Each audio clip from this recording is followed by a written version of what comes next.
Live from NPR News in Washington, I'm Corva Coleman. The Justice Department has published one part of the report from Special Counsel Jack Smith. NPR's Carrie Johnson tells us Smith investigated allegations of election interference by President-elect Trump. The report concludes there was enough evidence for a jury in Washington, D.C. to convict Trump for trying to cling to power after he lost the 2020 election. Prosecutors say Trump engaged in a campaign of pervasive deceit about those election results and that he stood at the center of a criminal conspiracy. Jack Smith says the rule of law matters, and so does setting an example to pursue justice in the face of personal attacks and threats. But he walked away from the election interference case because longstanding Justice Department policy prohibits prosecuting a sitting president. Trump will be sworn in for his second term next Monday. In a social media post, Trump called Smith names and said the voters in 2024 had spoken, returning him to the White House. Carrie Johnson, NPR News, Washington. Meanwhile, a federal judge has temporarily blocked a second volume of Jack Smith's report. That covers the special prosecutor's case against Trump that alleged mishandling of classified documents and obstructing justice as officers tried to retrieve them.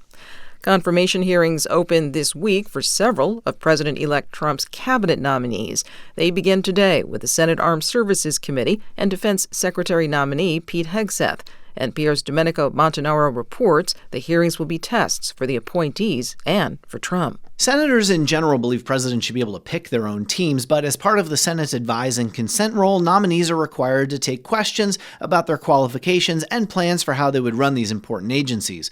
Many Americans are likely unfamiliar with the nominees, so this will be the first time many will be hearing from them. It amounts to a test of the nominees' ability to show they can handle scrutiny, and it's also a test of Trump's political capital as he navigates very narrow majorities in both the House and the Senate. Domenico Montanaro, NPR News, Washington. Forecasters say powerful winds are returning to the Los Angeles area today. Fire crews say they're prepared to fight any flare-ups or new blazes. The biggest fire, the Palisades Fire west of Los Angeles, is only 14% contained.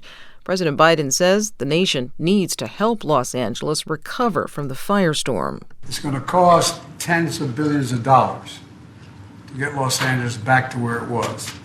So we're going to need Congress to step up to provide funding to get this done. But House Speaker Mike Johnson says stipulations should be set on that funding to L.A. I think there should probably be conditions on that aid. That's my personal view. We'll see what the consensus is. I haven't had a chance to socialize that with any of the members over the weekend because we've all been very busy, but it'll be part of the discussion for sure. The Speaker did not offer specifics on what those conditions on the aid might be. You're listening to NPR.